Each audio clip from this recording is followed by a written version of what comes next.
Hello students, good morning. आज हम discuss करेंगे next topic that is crop protection management. ये इस चैप्टर का लास्ट पार्ट है बेटा। इसके बाद ये आपका चैप्टर खत्म हो जाएगा। तो एक्चुअल में क्या होता है, हम क्रॉप प्रोटेक्शन मैनेजमेंट के बारे में क्यों पढ़ रहे हैं?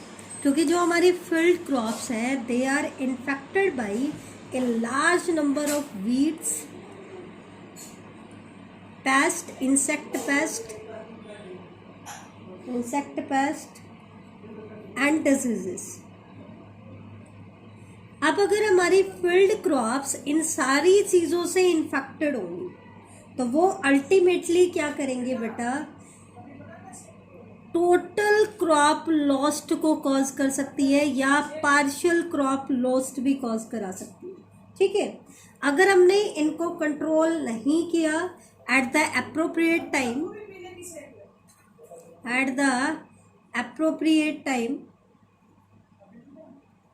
then they can damage the crop। ये क्या कर देंगे बेटा, they can damage the crop। और जब हमारी क्रॉप डैमेज हो जाएंगी तो हमारी क्रॉप लॉस्ट हो जाएगा। क्या हो जाएगा? क्रॉप प्रोडक्टिविटी, फार्मर्स को कुछ भी नहीं मिलेगी या प्रोडक्टिविटी रिड्यूस हो जाएगी या कई बार तो टोटल लॉस भी हो जाता है।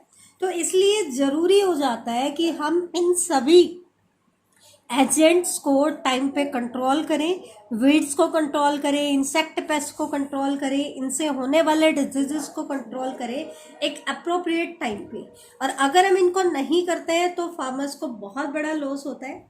तो ये जो साइंस की ब्रांच है या ये जो प्रोसेस है जिसके अंदर हम we are taking care of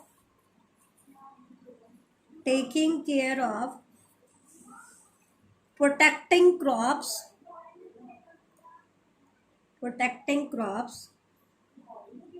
from their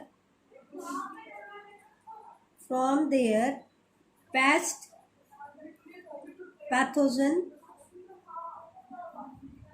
and weeds। तो ये क्या कहलाएगा बेटा, ये जो है प्रोसेस ये कहलाएगा क्रॉप प्रोटेक्शन मैनेजमेंट, जिसके अंदर हम हमारी क्रॉप को प्रोटेक्ट करने की कोशिश करते हैं पेस्ट से, पैथोजन से और वीड से, ताकि इनके अटैक से या इनसे होने वाले डिजीजेस की वजह से हमारी क्रॉप लॉस ना हो। और इसके लिए हम क्या करते हैं बेटा, हम यूज करते हैं पेस्टिसाइड्स को। पेस्टिसाइड्स अगर किल करते हैं या रिड्यूस करते हैं इंसेक्ट को तो उनको हम बोलेंगे इंसेक्टिसाइड्स। अगर ये इफेक्टिव होते हैं फंगाई के अगेंस्ट तो इनको हम बोलेंगे फंगीसाइड्स। अगर इफेक्टिव होता है वीड्स के अगेंस्ट तो इनको हम बोलेंगे बेटा वीडीसाइड्स। क्या बोलेंगे? वीडीसाइड्स। अब क्वेश्चन हमारा माइंड में आता है कि हम इंसेक्ट पेस्ट और उनको कंट्रोल कैसे करेंगे। तो सबसे पहले हम देख लेते हैं कि इंसेक्ट पेस्ट होते क्या है।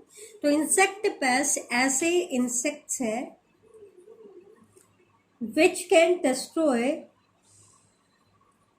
which destroy क्रॉप, जो हमारी क्रॉप्स को क्या कर देते हैं, डिस्ट्रॉय कर देते हैं and make them unfit for human consumption के लिए उनको क्या बनाते हैं, अनफिट बनाते हैं। तो ऐसे इंसेक्ट्स को हम क्या कहते हैं बेटा, इंसेक्ट पेस्ट कहते हैं। अब इंसेक्ट को हम कई सारे टाइप्स में डिवाइड करेंगे।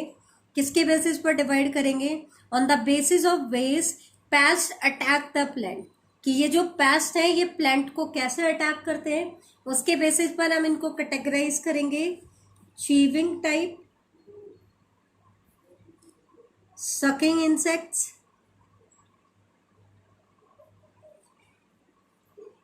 And borer insect. Chewing insect, sucking insect and borer insect. किसके बेसिस पर? कि ये हमारे प्लांट को कैसे अटैक करते हैं। तो चीविंग जो इंसेक्ट्स होते हैं बेटा वो क्या करते हैं, दे कट रूट, स्टेम, लीफ ये क्या करते हैं बेटा, हमारी रूट को, स्टेम को और लीफ को क्या करते हैं, कट करते हैं। फॉर एग्जाम्पल लॉकस्ट जो पेस्ट है वो भी चिविंग टाइप अचीव करता है, रूट को, स्टेम को और लीफ को कट करता है। तो अगर इनमें से कोई भी पार्ट कट होता है प्लांट का तो वो अल्टीमेटली प्लांट की प्रोडक्टिविटी को अफेक्ट करता है। इवन जो कैटरपिलर्स होते हैं they are also chewing insect. Sucking insect क्या होते हैं, ये क्या करेंगे, सक करेंगे। किसको सक करेंगे, सेल के सैप को, from various parts of the plant. अलग अलग पार्ट से अलग अलग जो सकिंग इंसेक्ट होता है वो अलग प्लांट के अलग अलग पार्ट से सैप को क्या करता है, सैप मतलब फ्लूइड, जो सेल सैप होता है उसको सक करता है। जैसे कि बेटा आपके जो एफिड्स होते हैं दे आर सकिंग इंसेक्ट, आपको पता होना चाहिए। इवन जो प्लांट बग्स होते हैं they are also sucking insect. Borer क्या होते हैं, बोरर जो इंसेक्ट होते हैं दे बोर इनटू, बोर करते हैं बेटा उसके अंदर, किसके अंदर, स्टेम में, रूट में, लीफ में एंड फ्रूट में। जबकि ये कट करते हैं वो बोर करते हैं, ठीक है।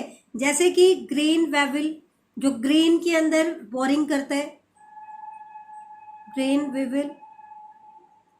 स्टेम बोरर जो स्टेम के अंदर बोरिंग करता है, ठीक है।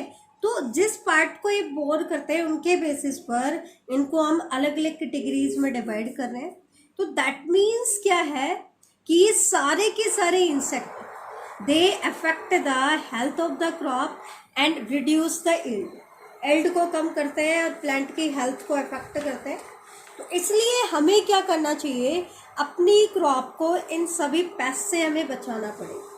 तो अब हम देख लेते हैं कि इसके प्रिवेंटिव मेथड क्या होता है, हम अपनी क्रॉप को कैसे प्रोटेक्ट करेंगे पेस्ट से और वीड से। तो उसके कुछ मेथड होते हैं, कुछ चीज़ें होती हैं जो हमें ध्यान रखनी होती हैं। जैसे कि पहली चीज़ होती है, जब हम प्लांट को ग्रो कराना शुरू करते हैं, उसकी शॉइंग करते हैं, तो शॉइंग से पहले उसके लिए हमें प्रॉपर सीड बेड प्रिपरेशन करना है। प्रॉपर सीड बेड प्रिपरेशन का मतलब है कि हमें उसके सीड बेड को इस तरीके से तैयार करना है कि इससे पहले जो क्रॉप वहाँ पे ग्रो कर रही थी उसका कोई भी पैस यहाँ पे नहीं रहना चाहिए, प्रॉपर एरेशन हो जाए, प्रॉपर सनलाइट उसके ऊपर आ जाए ताकि वो कंटामिनेशन फ्री हो जाए। इसका मतलब क्या है, सेकंड क्या है कि हमें क्लीन कल्टीवेशन करानी चाहिए। कल्टीवेशन करने के लिए हमें पहले लैंड को क्या करना चाहिए, क्लीन करना चाहिए, क्लीन कल्टीवेशन पे फोकस करना चाहिए। तीसरी चीज क्या है, किसी भी लैंड को हमें समर सीजन में प्लो जरूर करना चाहिए। दैट मीन्स हमें प्रेफर करना चाहिए समर प्लोइंग को। दैट मीन्स और समर में हमें फील्ड को क्या करना है बेटा, डीपली प्लो करना है। क्या करना है, डीपली प्लो करना है ताकि उसके अंदर जो भी रेजिस्टेंट पार्ट है जो उसके अंदर हिडन थे वो एक्सपोज हो जाए और जब सनलाइट वहां पे गिरे तो वो डिस्ट्रॉय हो जाए, ठीक है। चौथा क्या है कि हमें अलग अलग टाइप के क्रॉपिंग पैटर्न्स जो हमने स्टडी किए थे, क्रॉपिंग सिस्टम्स को हमें यूज करना चाहिए। जैसे कि मिक्स क्रॉपिंग होती है, इंटर क्रॉपिंग होती है या क्रॉप रोटेशन होता है, जो भी सुटेबल हो वो क्रॉपिंग सिस्टम हमें यूज करना चाहिए। क्योंकि वहां पर भी हमने पढ़ा था कि क्रॉपिंग सिस्टम भी प्लांट को डिजीज और पेस्ट के अटैक से बचाता है। नेक्स्ट हमें क्या केयर करनी चाहिए, optimum time of sowing the crop. किसी भी क्रॉप को शो करने के लिए एक ऑप्टिमम टाइम को चूज करना चाहिए, ना उससे पहले ना उसके बाद में।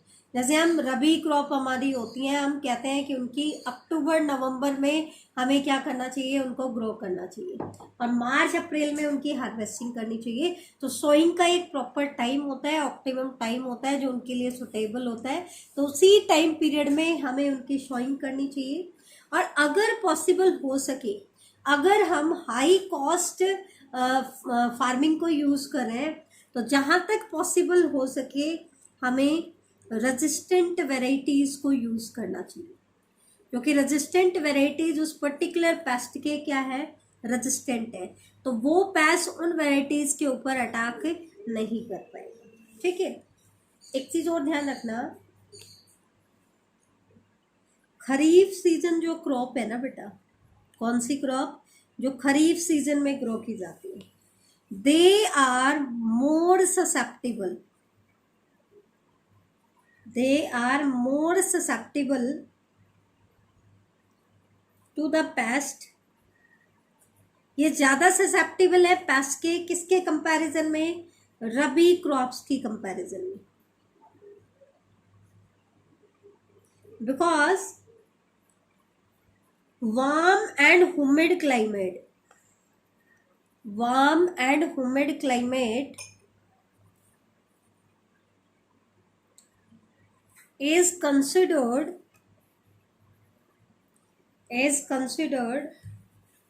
more favorable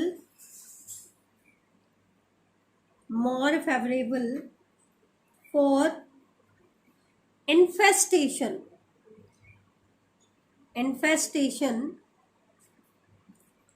of insect pest and disease। ये क्या कहना चाह रहा है बेटा कि खरीफ क्रॉप, जो खरीफ सीजन की जो क्रॉप्स है ना, वो ज्यादा ससेप्टिबल है, क्या है, ज्यादा ससेप्टिबल है किसके, डिजीज और पेस्ट के अटैक के। क्यों बेटा, क्योंकि खरीफ सीजन क्रॉप कौन सी होती है, जिन क्रॉप्स को, खरीफ सीजन क्रॉप को हमने रेनी सीजन क्रॉप भी कहा था, जो जून टू अक्टूबर सीजन में ग्रो कराई जाती है, तो उस टाइम पे वार्म क्लाइमेट भी रहता है और साथ में ह्यूमिडिटी भी रहती है, ह्यूमिड क्लाइमेट भी होता है, क्योंकि रेनी सीजन भी उसी में आता है। तो एक्चुअल में वार्म और ह्यूमिड क्लाइमेट जो है ना, ये इंसेक्ट पेस्ट को मल्टीप्लाई करने में, उनके इन्फेस्टेशन में, उनके अटैक करने में और डिजीज कॉज करने के लिए ऑप्टिमम टाइम पीरियड होता है, तो ये मोर फेवरेबल होता है, तो उनका अटैक इसमें क्या होता है, ज्यादा। रबी सीजन क्रॉप में जो क्लाइमेट होता है, अक्टूबर नवंबर से मार्च तक हम ग्रो कराते हैं, तो उस टाइम पे वार्म क्लाइमेट नहीं होता है, लो टेम्परेचर होता है, तो जो कि इनके लिए ज़्यादा फेवरेबल नहीं होता है, तो इसलिए खरीफ सीजन क्रॉप जो होती हैं ज़्यादा सेंसिटिव होती हैं इनके लिए, तो उनके लिए हमें ज़्यादातर बहुत केयर करनी पड़ेगी। इसीलिए हमने कहा था, क्योंकि ये क्रॉप समर सीजन में या आप यूँ कह दो रेनी सीजन में ग्रो करती है, तो हमने कहा था कि समर सीजन में हमें डीप प्लॉइंग करनी चाहिए। क्या करनी चाहिए, डीप प्लॉइंग, ताकि जो भी स्पोर्स है, पैथोजन है, वो एक्सपोज हो जाए और सनलाइट की वजह से डिस्ट्रॉय हो जाए। तो ये था आज का हमारा मेथड। नेक्स्ट उसके अंदर हम इसी को आगे पढ़ेंगे कि कौन कौन से कंट्रोल मेथड, आज तो हमने पढ़े प्रिवेंटिव मेथड, कंट्रोल मेथड कौन कौन से हैं, कि हमें पेस्टिसाइड्स यूज करने चाहिए या बायो कंट्रोल एजेंट यूज करने चाहिए, वो हम नेक्स्ट लेक्चर में पढ़ेंगे। Thank you.